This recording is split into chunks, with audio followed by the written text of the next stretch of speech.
Muito bem, meus amigos do Café Expresso, chegando aqui para a nossa última edição desse ano de 2025. Sim, vamos terminando, chegando ao final aí desse ano, né? Esse ano corrido aí para todo mundo, né? Espero que estejam enfrentando um fim de ano menos difícil do que foi ao longo de todo o ano, né? Mas depois, no final do vídeo, a gente fala mais sobre isso. Vamos chegando ao final também de uma temporada de Fórmula 1 difícil, né, de acompanhar, embora tenhamos tido uma disputa de título, mas um campeonato que deixa um gostinho, assim, pelo menos para mim, de que poderia ter sido mais do que acabou sendo, né? Eu não sei se vocês concordam comigo.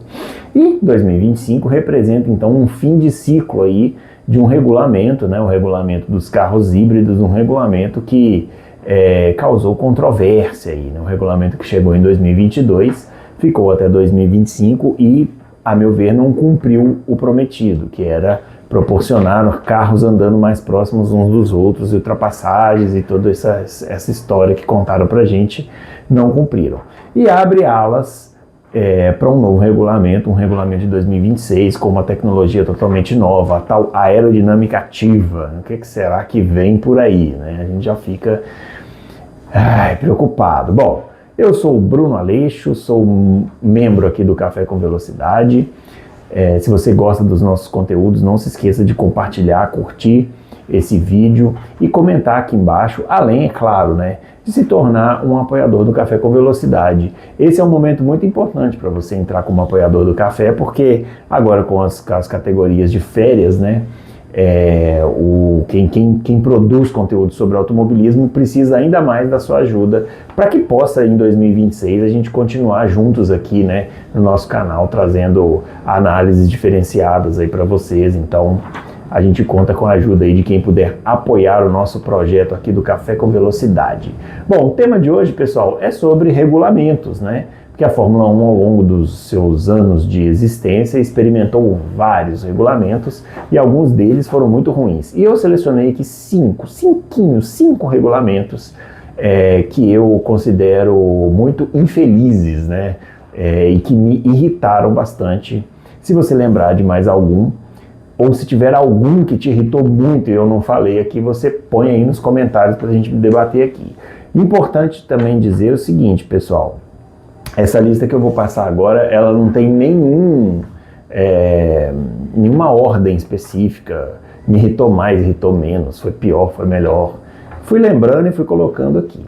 E o primeiro que eu cito aqui, primeiro da minha lista, que não quer dizer que tenha sido o que mais me irritou, mas olha, fico na dúvida, é o regulamento de 2005, que proibia as trocas de pneus. Sim, vejam vocês uma categoria com a Fórmula 1, com uma Fórmula 1 tão tecnológica, vanguarda, de ponta e tal, de repente proíbe os caras de trocarem pneus nos boxes. E isso gerou cenas absolutamente insanas, né, bizarras, para dizer o mínimo aí, ao longo da temporada, né?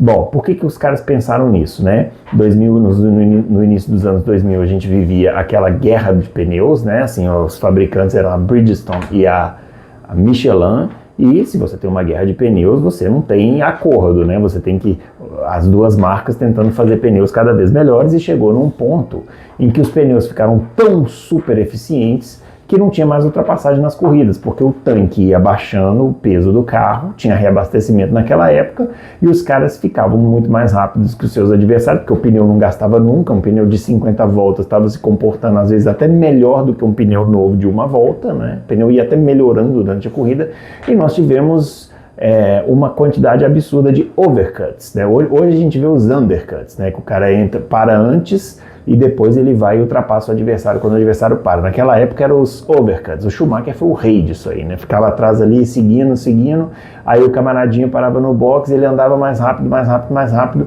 voltava na frente depois da sua parada no box, né? Eu tô assistindo um resumo da temporada de 2004 lá no canal das corridas. Você não conhece o canal das corridas? Tá perdendo, entra lá e se inscreva no canal lá também para você acompanhar os resumos que eles fazem lá, que são muito bons. Cara, a temporada de 2004, eu não lembrava, eu lembrava que ela tinha sido ruim, mas eu não lembrava que tinha sido tão ruim. Acho que talvez tenha sido a pior temporada da história da Fórmula 1, não tinha nenhuma ultrapassagem, só no box, os caras só passavam no box, né? Já tinha esse problema da turbulência e tal, esse problema que persegue a Fórmula 1 a vida inteira, né? E com isso, então, com essa super eficiência dos pneus, a FIA achou que era uma grande ideia chegar para os fabricantes e falar assim, tudo bem, já que vocês conseguem fazer pneus super eficientes, então ninguém mais pode trocar pneu, só pode trocar pneu se furar ou estourar. Senão tem que ir com o pneu que vai até o final. E, além de não ter adiantado nada, a temporada de 2005 continuou sendo uma temporada chata, modorrenta e sem ultrapassagens, ainda gerou situações infames, como por exemplo o GP de Nürburgring daquele ano, que o Kimi Raikkonen liderava, o pneu dianteiro dele, esquerdo ou direito, sei lá, começou a vibrar, e aí na última volta estava vibrando tanto que a suspensão voou pelos ares, e o Kimi Raikkonen abandonou na última volta por causa desse problema prosaico aí do pneu que ele não podia trocar. Eu tenho muito problema com regulamentos assim que limitam os recursos, sabe? Eu acho eu acho meio pobre de espírito, assim, sabe? Uma competição de ponta como a Fórmula 1, aí não pode trocar pneu. Né? Então, assim, além de não ter adiantado nada, ainda causou essas situações horrorosas. Os caras tinham que chegar no final da corrida com os pneus todo bagaçados, andando devagar. Eu lembro o Montoya ganhou uma corrida em Monza, com pneus esfarelando, saindo pedaço para todo lado, sabe? Fórmula 1, né, galera? Pelo amor de Deus. Então, deu tão errado que em 2006 acabou, voltaram, troca de pneus, tudo certo, tá tudo bem. Muito bem. Então, troca de pneus 2005, sem saudades. Aqui em segundo lugar na minha lista, mas muito provavelmente em primeiro no meu coração, está o nosso amado DRS, que deixa a Fórmula 1 esse ano, graças a Deus. Vamos todos orar ao Senhor, porque não teremos mais essas ultrapassagens com DRS. Muita gente gosta do DRS por causa dessa situação que eu citei aqui atrás, a temporada de 2004, que não tinha ultrapassagem nenhuma. E tá certo, realmente não tinha, mas a solução que arrumaram, que veio em 2011, que foi o DRS, ela saiu muito pior do que o problema que eles tinham para resolver. A emenda saiu pior que o soneto. É esse o ditado? Eu não sei direito. Depois vocês comentam aqui se é esse o ditado certinho. O fato é que nós passamos a ter, então, ao invés de ter brigas, nós passamos a ter carros passando uns pelos outros. Foi isso que virou corrida de Fórmula 1. E algumas das pistas clássicas de Fórmula 1 foram absolutamente assassinadas pelo DRS. Dou um exemplo para vocês, porque para mim é o mais claro. Spa-Francorchamps. Alguém se lembra de uma corrida de Spa-Francorchamps de 2011 para cá que tenha sido inesquecível?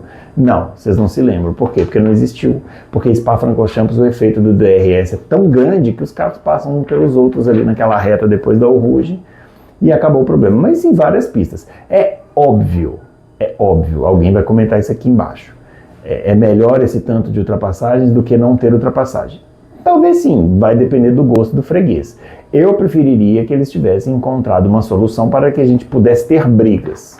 Porque em 2004 o que acontecia é que a gente não conseguia nem ter briga. 2004, 2005, 2006, nem ter briga. Eu queria que tivesse briga, que os caras pudessem chegar, bater roda, disputar freada. O DRS mata isso tudo. Tem 756 ultrapassagens por corrida? Sim, tem. Mas são ultrapassagens que com um carro passando pelo outro, né? Não faz nenhuma diferença, não causa emoção absolutamente nenhuma. E é claro também, gente, que ao longo desses quase 15 anos aí, né? 15 anos, né? Quase 15 anos de DRS, houve corridas em que o DRS funcionou bem? Houve, né? Deve ter, alguém vai citar aqui nos comentários alguma que ele se lembra. Eu provavelmente também, se forçar aqui, vou lembrar de alguma, mas é muito pouco. A maioria virou uma várzea de gente passando gente sem dificuldade nenhuma. Tirou do automobilismo uma das suas principais essências, que é a ultrapassagem, né? A ultrapassagem é o gol do automobilismo, né? Se for fazer uma relação com o futebol, acabou. O DRS não tem mais esse gol aí, já era. Muito bem. Vamos voltar a falar de pneus. Pneu, nessa listinha aqui, temos 3 casos de pneus, né? Agora temos os pneus da Pirelli, em 2011, que foi também uma coisa assim muito esquisita, porque a Fórmula 1, então, acabou a guerra de pneus, ficou só a Bridgestone fornecendo pneus, e aí os caras foram correr no Canadá, e tinha um asfalto meio áspero ali, teve que ter muita troca de pneu e os caras da FIA falaram, pô, gostamos dessa corrida com muita troca de pneus. Ô Bridgestone, faz um pneu que desgasta muito. A Bridgestone pulou fora, entrou a Pirelli e fez aquele pneu que vigorou no regulamento entre 2011 até 2016, né? Depois o pneu aumentou, mas continuou Pirelli, é Pirelli até hoje, né? Mas hoje já é outro problema, outra história. Naquela época, o pneu não durava 5 voltas. Então a gente assistia corrida com os caras correndo, dava 3, 4 voltas, já tinha cara parando no box. Corrida com 6 paradas de box. Uma coisa absurda, insana, uma bagunça, né?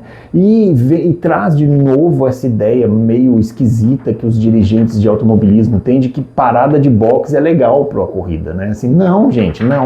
O legal para uma corrida não é parada de box. O legal para a corrida é os caras se pegar na pista, né? E a Pirelli teve esse problema. Eu me lembro que de alguns casos muito pronunciados, como foi o caso da Mercedes de 2013, por exemplo, que o carro simplesmente não andava. A corrida que o Rosberg e o Hamilton andavam com 3 voltas de corrida, largavam em primeiro e segundo, com 3 voltas já estavam parando no box porque não tinha mais pneu. A gente teve um problema em Silverstone em 2013, pneu explodindo para todo lado, todo mundo explodindo pneu. Ninguém conseguia dar mais de que 5 voltas sem explodir pneu. Um horror esse regulamento também, esse regulamento dos pneus aí, que a Pirelli forneceu pneus ali entre 11 e 16. Depois deu uma equalizadinha com os pneus maiores, né? E hoje tem lá os pneus, mas aí já é outro problema. Mais pneus, aqui o quarto item da nossa lista, os pneus raiados de 1998. Bom, aqui, galera, é uma reclamação um pouco mais estética do que técnica, tá? Mas aquele pneu parece pneu de carro de corrida. Esse pneu dessa imagem que tá passando aí pra vocês, parece pneu de carro de corrida, cara. Um pneu raiado. Eu vou lembrar que o meu grande amigo Adalto Silva, lá do Auto Racing, do Loucos para Automobilismo, que definiu o pneu e deu a melhor definição desses pneus aí. Pneus de bug. Pneu de bug. E ainda teve um ano, acho que foi 2007, que os caras, para diferenciar pneu macio de pneu mais duro, colocaram uma faixa branca no meio desses sulcos, assim, sabe? Olha, esse pneu é uma coisa horrorosa. E assim, a Fórmula 1 estabeleceu esse regulamento desse pneu raiado para facilitar ultrapassagens. Porque achava que o pneu slick dificultava a ultrapassagem. Corta, 10 anos depois eles voltam com o pneu slick para facilitar ultrapassagens, o que prova que a Fórmula 1 é apenas um cachorro correndo atrás do rabo, né? Então ficamos aí 11 temporadas com esse pneu horroroso de bug para facilitar a ultrapassagem, não facilitou nada e voltamos para o pneu slick. E depois tivemos os outros artifícios aí para melhorar a ultrapassagem, entre eles o DRS, que já falamos aqui. E por último na nossa lista, um regulamento não apenas polêmico e ruim, mas triste e até absurdo, que foi o fim dos componentes eletrônicos de 1994. Não pelo fim em si, porque realmente da forma como a Fórmula 1 estava se configurando ali nos anos de 1992 e 93, a gente tinha praticamente carros robôs, e não era o que as pessoas queriam. Mas sim a forma como foi retirada a eletrônica, que foi uma coisa abrupta, né? Os carros não sofreram nenhuma diminuição de potência. Para quem não se lembra, entre as temporadas de 92 e 93 houve um estreitamento dos pneus, um grande estreitamento dos pneus, e os pneus não voltaram para a largura de 1992, quando a gente chegou em 94. Continuaram com pneus mais estreitos, né?